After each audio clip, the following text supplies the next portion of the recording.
तो देखिए बेटा, यहाँ मैंने आपको समझाई है करेक्टेड प्रेशर की टर्म और करेक्टेड वॉल्यूम की टर्म।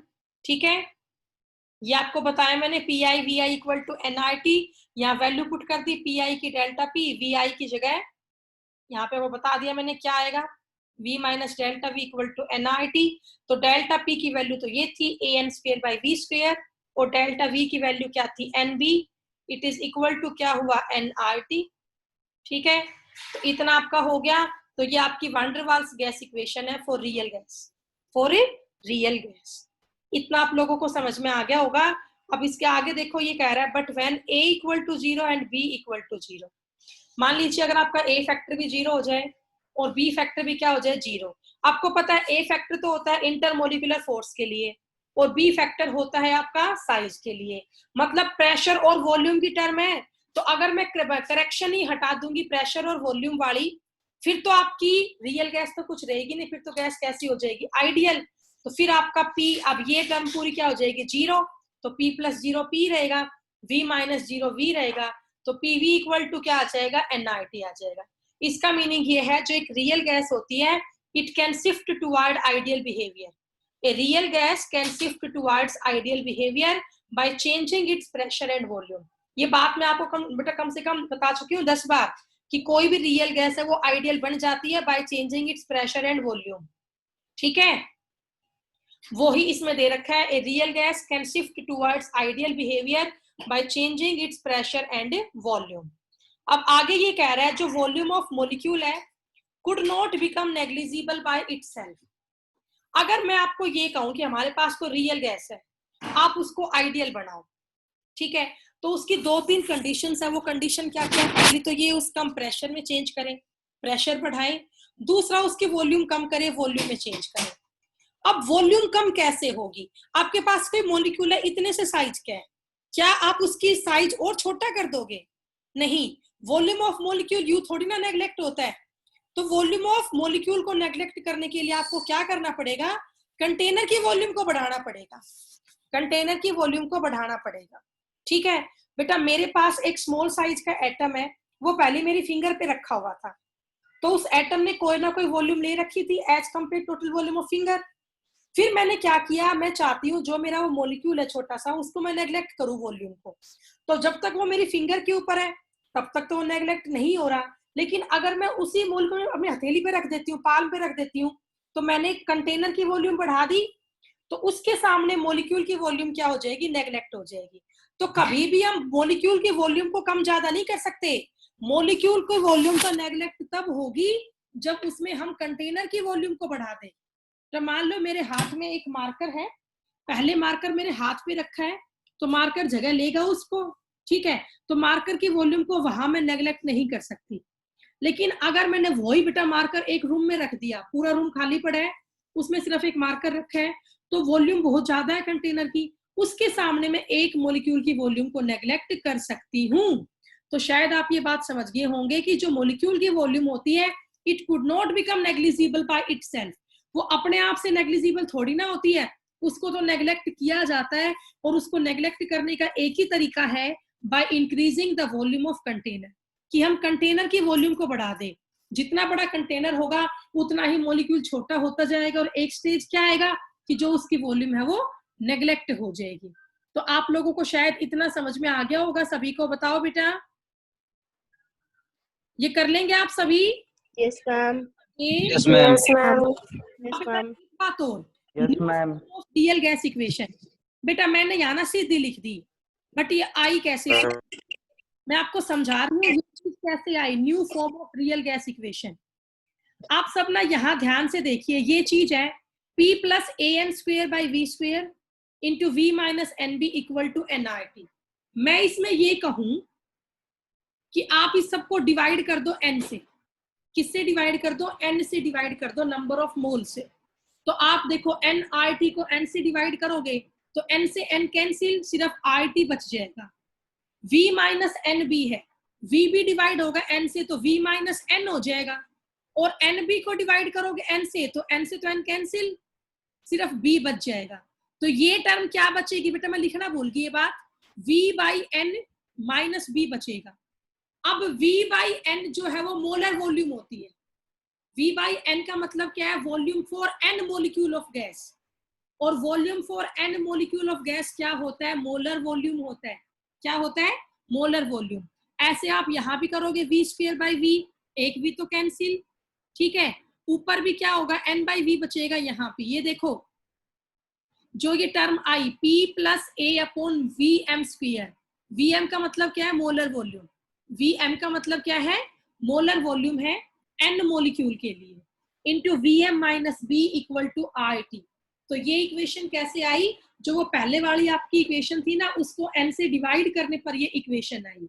ये आपके N मोल ऑफ गैस की वॉल्यूम होगी, इसीलिए हम इसको मोलर वॉल्यूम बोलते हैं। ठीक है, ये सब कर लोगे। New form of real gas equation. इससे थोड़ा आगे ना क्वेश्चन आसान होगा, इसीलिए मैंने इसको ऐसे लिख लिया है। तो इसी के साथ आपका टॉपिक पूरा हो गया, रियल गैस इक्वेशन और वान डेर वाल गैस इक्वेशन का। बेटा 1 मिनट रुके।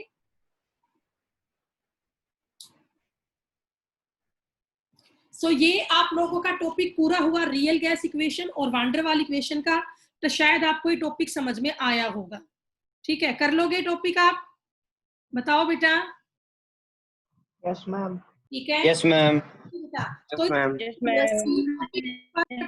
Yes, ma'am.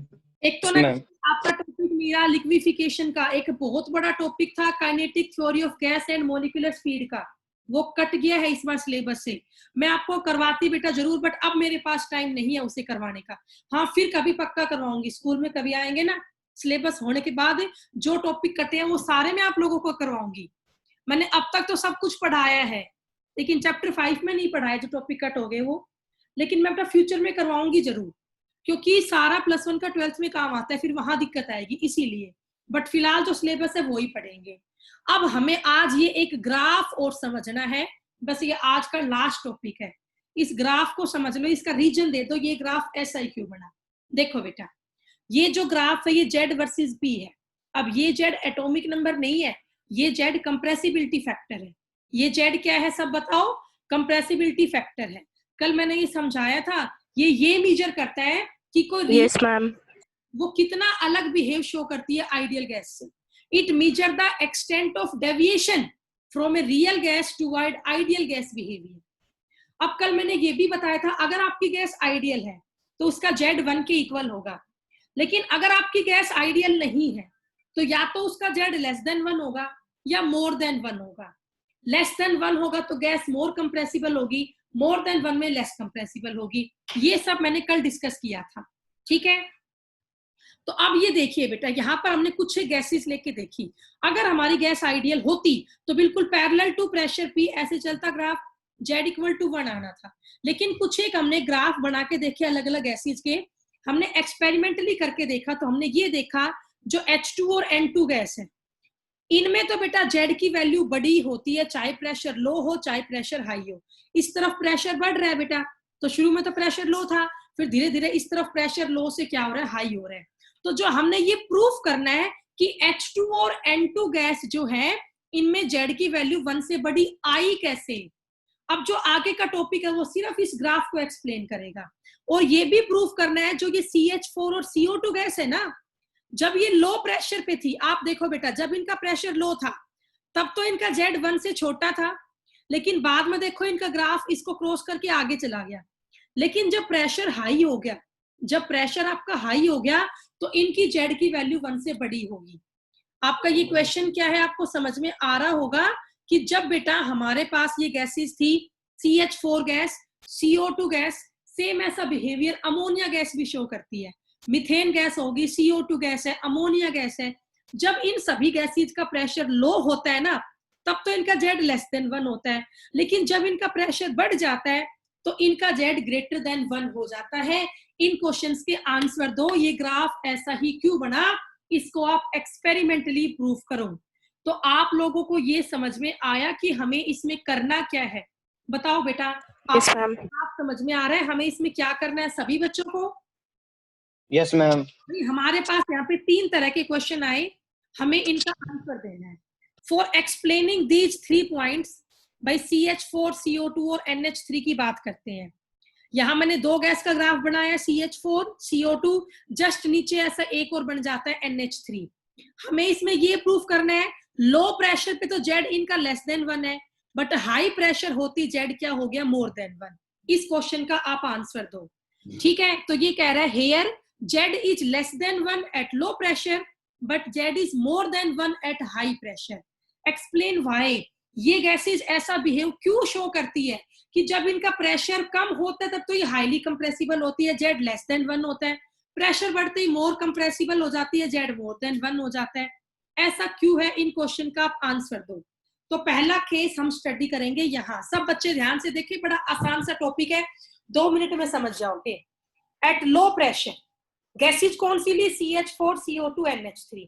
आपको पता है लो प्रेशर पे Z की वैल्यू क्या होती है, लेस देन 1। प्रूफ करो कैसे, ग्राफ ने तो लिख दिया, प्रूफ तो करके दिखाओ। तो बड़ा आसान है प्रूफ करना।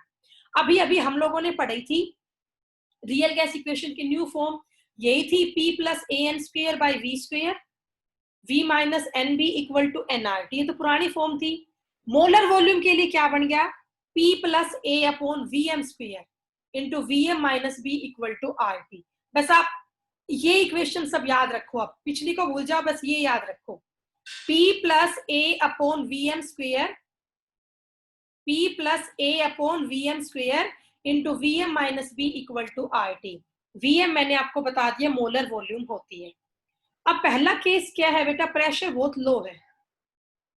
प्रेशर आपका क्या है, बहुत ही लो है, यही है ना पहला केस। देखो एट लो प्रेशर। अब आप लोग बताओ, अगर प्रेशर लो होगा तो वॉल्यूम ज्यादा होगी, सबको पता है प्रेशर अगर लो है तो वॉल्यूम ज्यादा होगी। Eight low pressure high molar volume, molar volume ज्यादा होगी अगर प्रेशर लो है तो आप देखो बेटा, ये VM क्या है, मोलर वॉल्यूम। VM क्या है, मोलर वॉल्यूम। प्रेशर बहुत कम है तो वॉल्यूम बहुत ही ज्यादा है। तो जो ये आपकी मोलर वॉल्यूम है VM, ये तो बहुत ज्यादा हो जाएगी किससे, B से। B आपका क्या था, एक्सक्लूडेड वॉल्यूम या को वॉल्यूम। तो बेटा VM की वैल्यू यहाँ बहुत ही बड़ी है एज कंपेयर टू B। तो हम B को यहाँ पे क्या कर देंगे, बोलो नेग्लेक्ट कर देंगे। B को हमने यहाँ पे क्या कर दिया, नेग्लेक्ट, कि भाई B तो बहुत ही छोटा रह गया VM के सामने।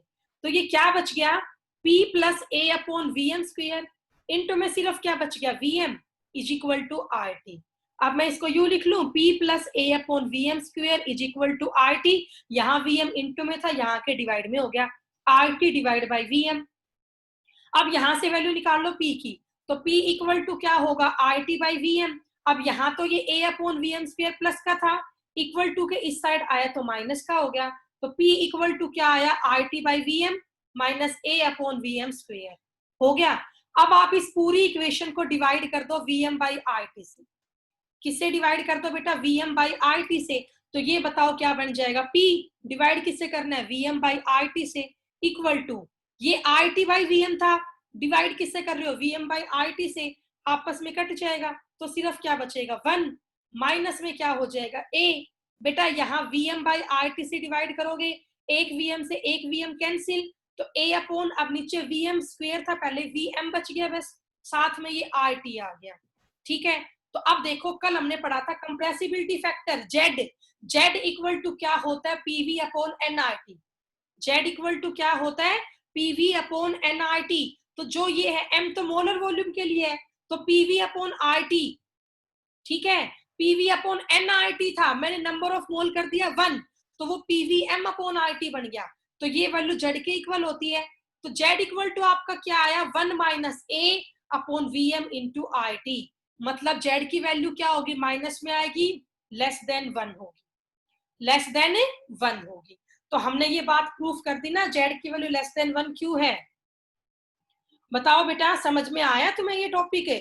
इसको 2 बार करके देखना पड़ेगा रफ नोटबुक पे, फिर हो जाएगा ये। बोलो भी,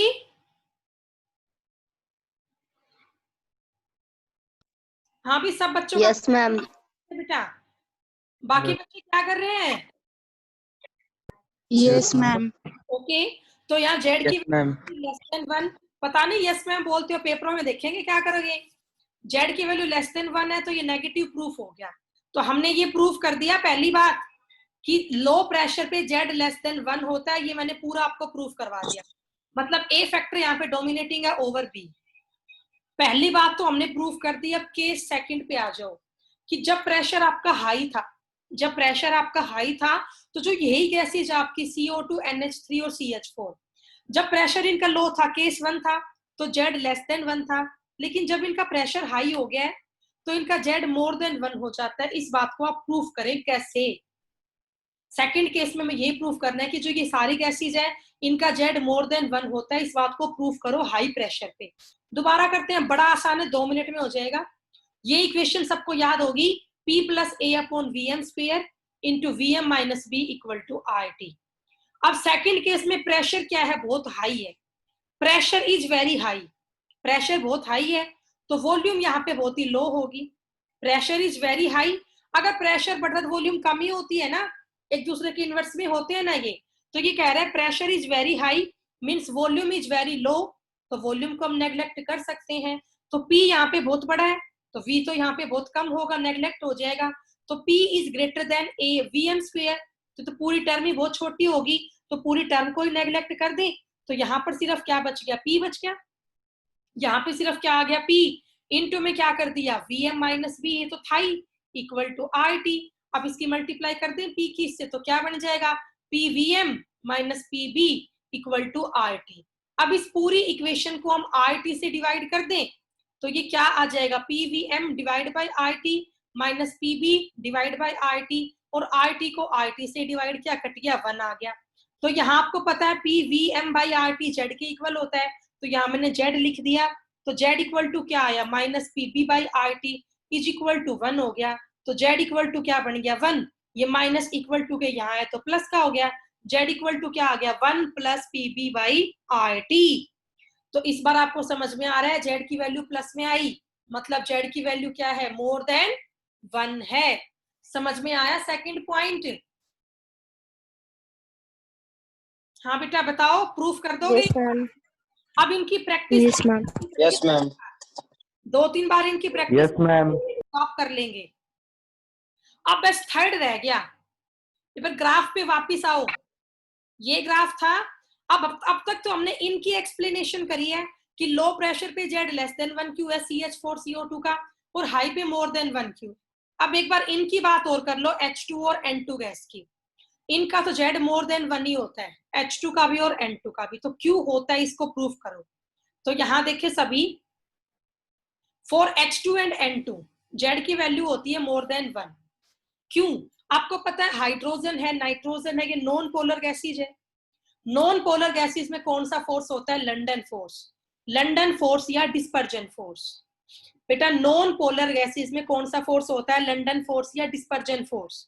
और लंडन फोर्स तो एक बहुत ही वीक फोर्स ऑफ अट्रैक्शन है।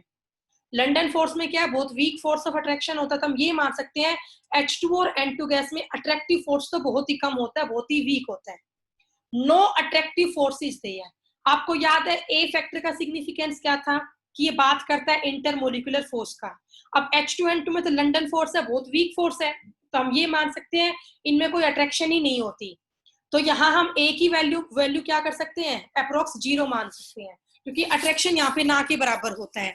ठीक है, अब ये आपको पता है P + A/VM² into VM - B = RT।